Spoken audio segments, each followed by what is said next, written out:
Hello and welcome to the final installment of my Last Jedi review. In this section, we'll be breaking down the major aspects that I think deserve individual attention and analysis. This one's probably going to run a little longer than usual, but it's the finale, so just try and stick with it till the end. If you're new, I've left a link to the playlist that has the entire series in it in the description. And if you're a returning watcher, then thank you so much for making it this far. I don't really have much else to say, so let's finish this.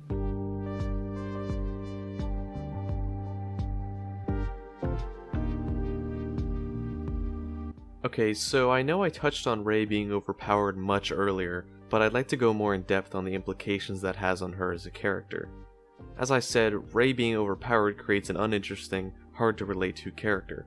She has no problem doing anything, and can do anything without being taught how. This makes her seem inhuman and boring. Not only is she overpowered, but she has no character flaws. She is kind, optimistic, virtuous, generous, skilled, smart, selfless, loving, and much more with no issues. Nothing to overcome, no way to better herself. The only flaw she could have is being too hopeful, since she was wrong about Kylo, and she does have an attachment to her parentage, but she instantly overcomes that. Rey is a pretty awful, uninteresting, boring character, and it has nothing to do with her gender, by the way. She's just lame.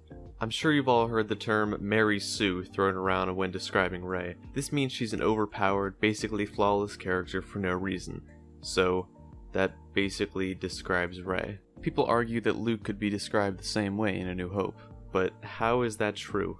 Luke is whiny, impatient, and bright-eyed almost too much for his own good. He gets beat up by stronger foes multiple times and needs someone else to step in and save him. He has things explained to him, he learns, and he betters himself throughout the film. Rey does none of these things, and sometimes does the complete opposite. I've heard people compare Luke blowing up the Death Star to Rey's many feats in The Force Awakens, but how is using a shred of the Force to shoot a torpedo into a hole comparable to doing mind tricks, pulling objects with the Force, and kicking the crap out of a trained dark-side opponent? Luke struggled to do even small things with the Force at first, and had to go down a long, hard road to be a Jedi Knight. Rey does nothing, and she learns nothing from anyone, and it's a wonder why they even had her interact with Luke when she learns nothing from their interaction. I'm going to assume Rey was made this way to push a strong female agenda, but it just ends up making her a non-character. I could go on about it, but you get the point. She's overpowered and undeveloped in The Force Awakens, and this film just pushes that even further to the extreme. Let's talk about Luke.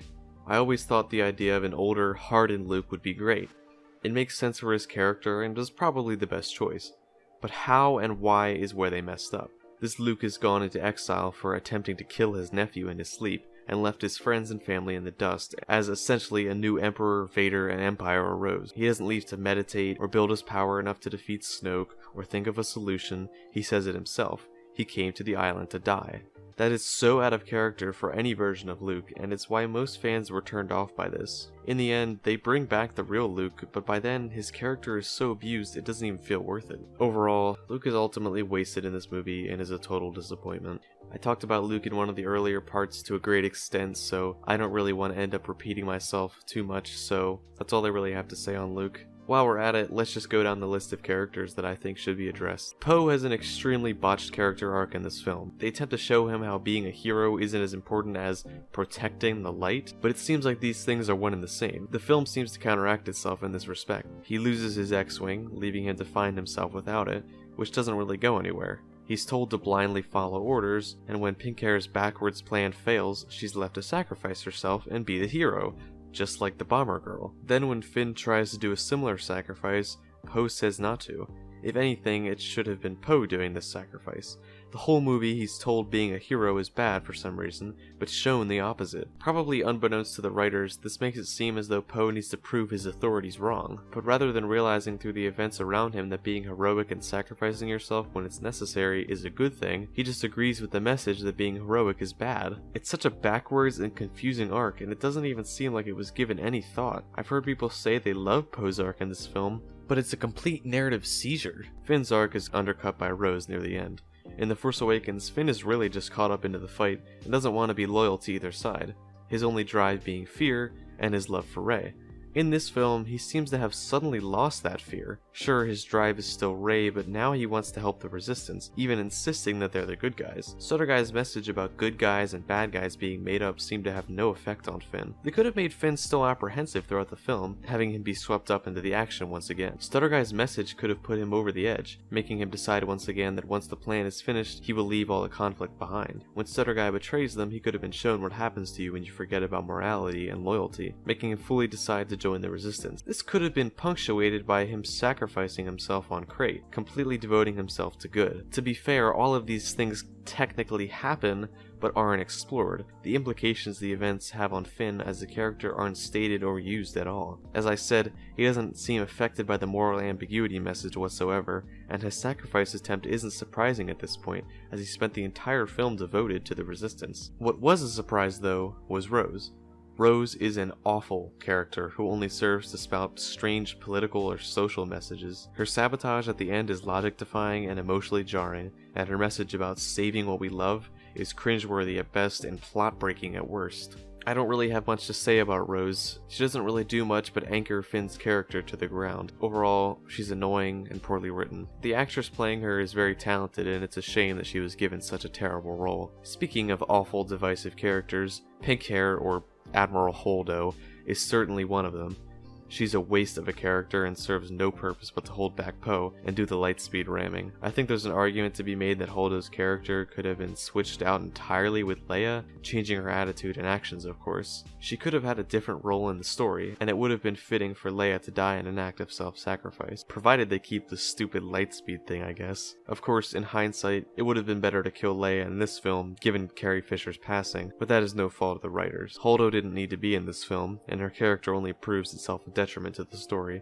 We should probably discuss Snoke. He was alluded to be this very powerful, old, dark side entity. His origins were left untold in The Force Awakens, but hope to be explored in Episode 8. His origins are not only left a complete mystery once again, but they hint at a connection to the Emperor and then kill him. Similar to Rey's parentage, Snoke's origins were heavily speculated upon by many fans, and when this 2-year-long anticipated revelation turned out to be nothing, people were disappointed. Disappointed not because it was unexpected or not what they wanted it to be, but because it was literally nothing. As I mentioned when I talked about Rey, people who were excited to learn of this character's history and were subsequently let down were made fun of, and told their disappointment was their fault for hyping it up, as though having investment in the story is a bad thing. No one was upset that their Snoke theories sucked. They were upset that a massive plot point led to a dead end, yet again unexplained and tossed to the side. The divide of the fanbase can be credited mostly to those who looked down on people who weren't enthused by literally nothing, and created this atmosphere that investment is a sin, and blindly loving the brand is the only acceptable option. Let's discuss Kylo. I was interested to see what they would do with him in this film,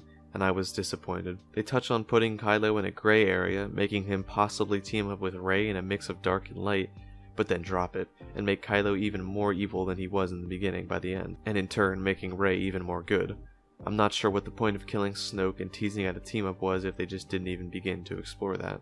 Before The Last Jedi came out, I used to say that Kylo was the best character out of the new trilogy. I thought it was interesting that he was a dark side user that was being pulled to the light, rather than a light side being pulled to the dark. I thought the kind of meta thing where he looks up to Darth Vader was very cool. The Force Awakens knew it couldn't make a villain as intimidating as Vader, so it made the villain know that exact same thing. Kylo was clearly shown to be intelligent, and I was very interested to see what they would do with him in this film, but they've stripped his character of any interest. As I said, they hint at something cool, but then he kills Snoke, which just makes him completely evil, and it doesn't even seem like he has any chance of redemption. Which brings me to my next big point: subverting expectations. This film has the idea that even if the twist is stupid or makes the story less interesting, it's good and has quality just because it subverts your expectations. Luke tossing the lightsaber, Leia in space, the Codebreaker selling them out, Snoke's death, Kylo not turning good, Rey's parentage, Rose saving Finn, and Luke being a projection are all just done for the sake of surprise. Sure, some of them are okay, but the ones that don't work really don't work, and the ones that do still have major problems. Snoke's death is taking this super hyped up character and throwing it out the window, and Rey's parents being nobody, literally no one important at all, is a waste of the previous 2 years of speculation and investment for the story. I'm not saying the idea itself is bad, but the execution is cheap and sloppy. There was the implication that went around that if you had theories about Snoke and Rey's backstory, you were retarded and foolish for having investment in the characters and interest in their origins. Any idea about Snoke or Rey was tossed out and called crazy or dumb, as if nothing is better than any other option. This whole thing where entire plot points turn out to be bait and switches just makes the story less interesting, but at least my expectations were subverted. One of the biggest fears that most people had about Episode 8 was that it would be a retread of The Empire Strikes Back. Everyone can agree that The Force Awakens played it safe and had a similar aesthetic and plot to A New Hope. People were now looking for something different. I'm sure Rian Johnson and the other project workers were aware of this, and tried to scramble up something different for Episode 8. At first, it seemed as though they accomplished this, but it could quickly be seen that the film's plot points were just The Empire Strikes Back plot points and events in a different order, with bits of A New Hope and Return of the Jedi mixed in. The film opens similar to The Empire Strikes Back, with the rebels losing their base and narrowly escaping.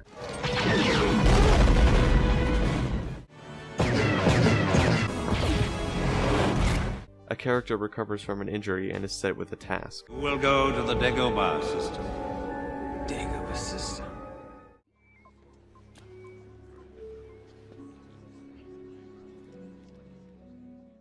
The main character goes in search of a Jedi Master and is surprised by what they find. Trading scenes ensue in which the hero gets unexpected results. You want the impossible. The characters go to a beautiful city with a dark undertone, and are betrayed by the person they entrusted to help them. I had no choice. They arrived right before you did. I'm sorry. We got caught. I cut out the deal. The hero goes into a cave surrounded by the dark side that reveals a fear to them in a strange vision.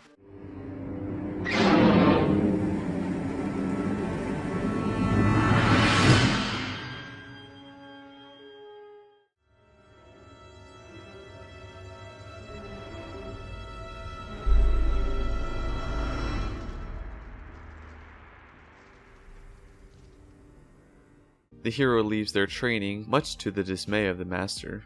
The hero is escorted to the villain's master, both with the intent to turn the other to their side. Snoke is parallel to the Emperor so much it's strange, and there are many times where it's line for line, or beat for beat, or even shot for shot, copying Return of the Jedi. You don't have to do this. Young Rey. Welcome. Welcome, young Skywalker.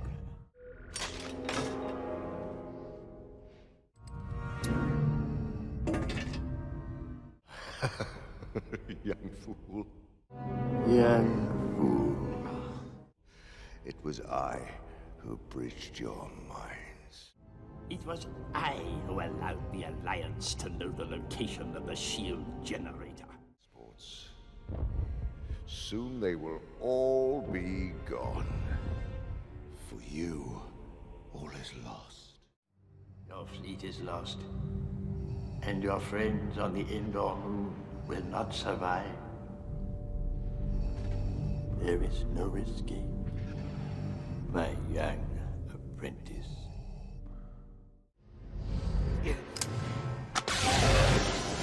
Oh, it's still that fiery spit of...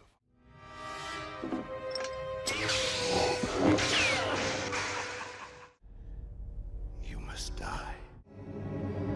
You will die. And fulfill your destiny. Fulfill your destiny. Give me everything.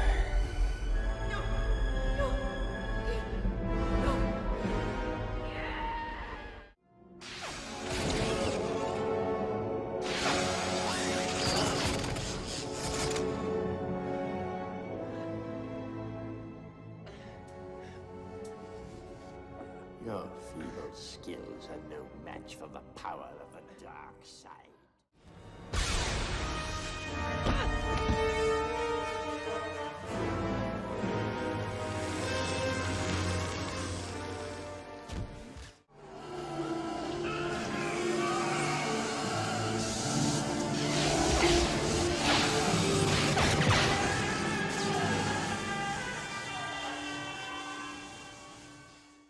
Astonishing, isn't it? The way that they made this scene so similar to the throne room scene from Return of the Jedi. I'm gonna talk about that a little bit later, so for now let's just keep going with the other similarities. The villain asks the hero to join them, but the hero refuses. The rebels fight on a white planet against large walkers with small junky ships, only in The Last Jedi it's at the end of the movie rather than the beginning. This movie actually has 2 times where it copies the Battle of Hoth, one at the beginning and one at the end. The Falcon is chased through tight, narrow spaces or tunnels by fighters and emerges from an exploding hole in which TIE fighters don't make it out, and even with the same music cues. The villain fights the hero's mentor, ending with the mentor fading away, while the entire fight serves as a distraction for the heroes to escape. The shots with Kylo and snowtroopers invading the base mirrors Vader in The Empire Strikes Back. The movie ends as heroic music is played and all the characters are reunited. I'm sure I'm missing a lot, but you get the idea.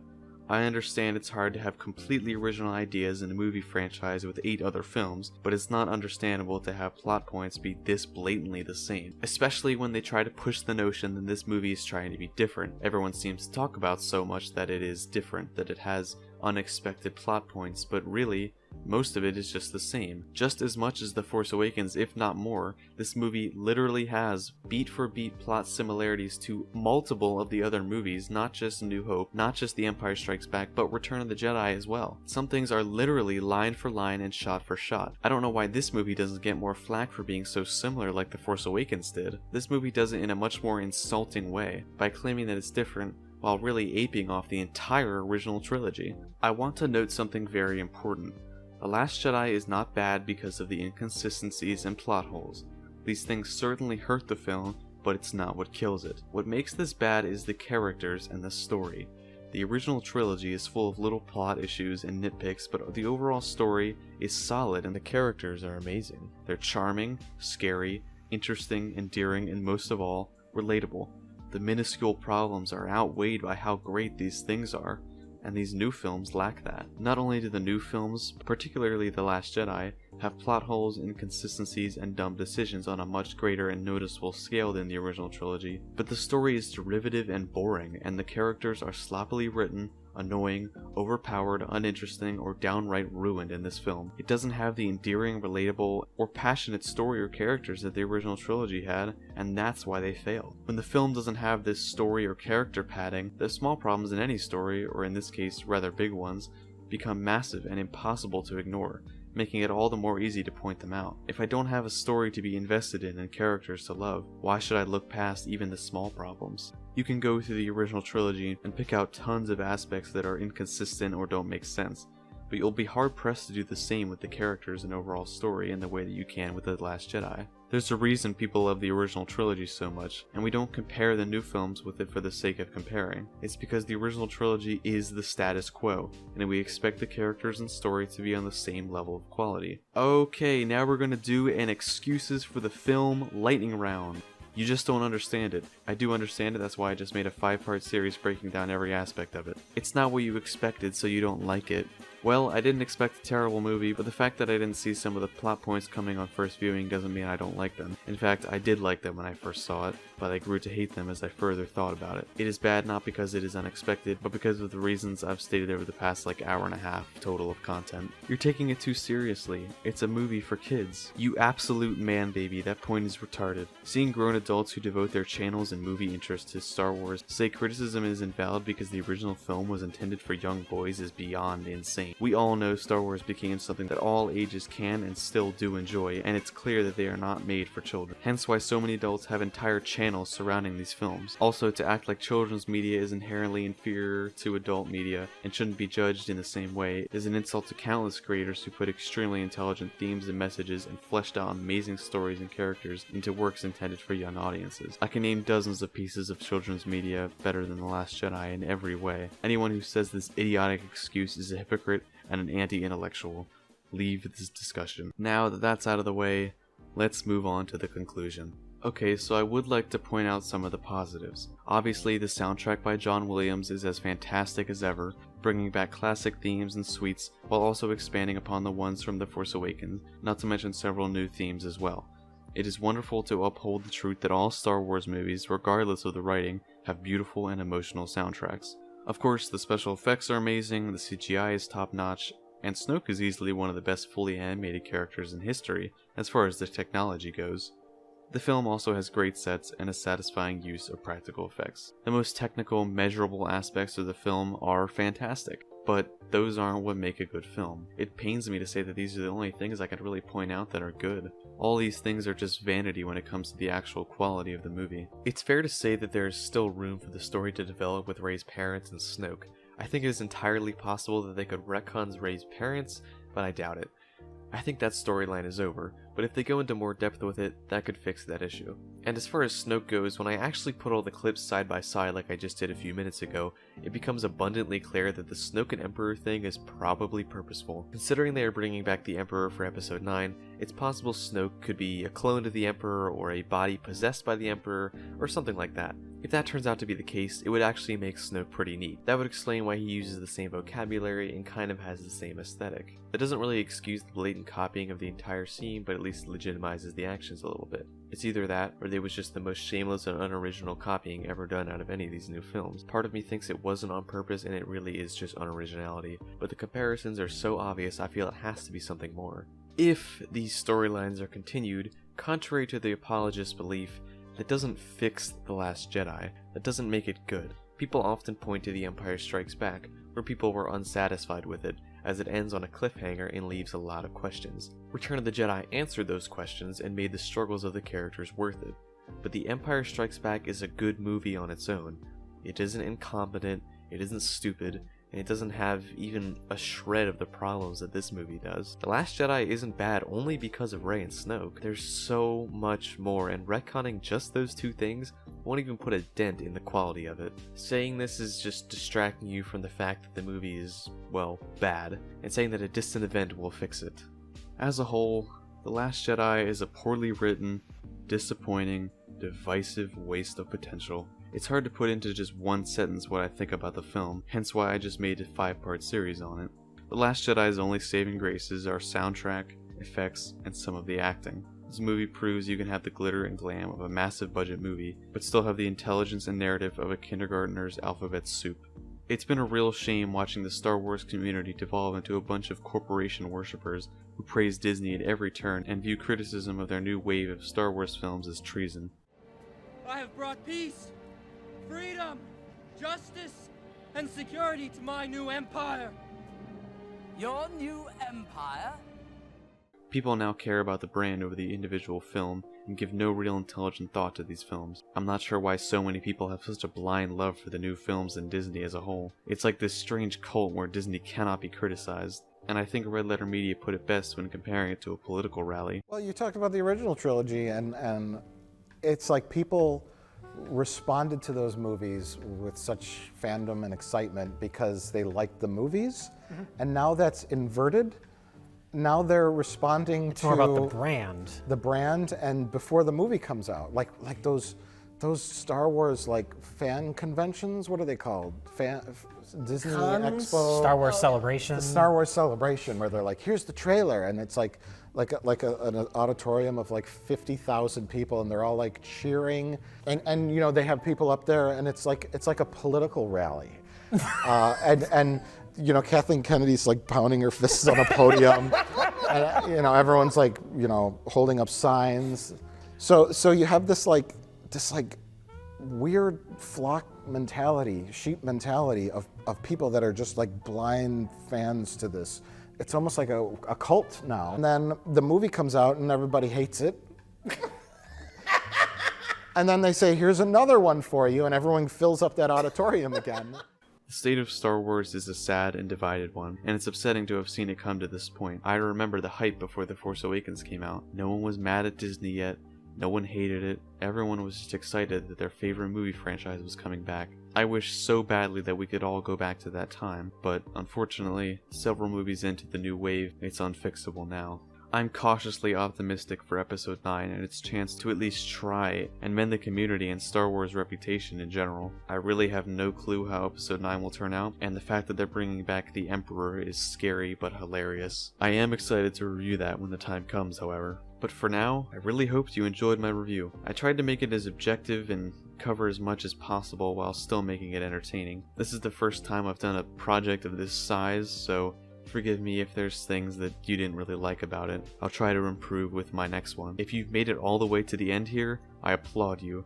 Thank you so much for making it through this long ride with me, and I intend to make more content right away. I really enjoyed working on this project, and it's been really fun to get this all done and get all my thoughts out about the film. I know it's been nearly 2 years since the film came out, so I'm extremely late, but I figured I should finally get it done before episode 9 comes out. I plan to possibly review Rogue One, maybe The Force Awakens, and when episode 9 comes out, I will certainly make a quick review on it, though I will have to wait until it comes onto DVD and digital and whatnot to do a review of this scale. I think it'll be fun to look back on this time now, before episode 9 came out. I really wonder if it'll be good, or if it'll be bad, or if it'll fix any of the things The Last Jedi did. This period of speculation is always pretty fun, but in the end we'll probably be disappointed by it. Either way, we will certainly have a great discussion about that then, and all I can say for now is, thank you again so much, and I will talk to you again next time.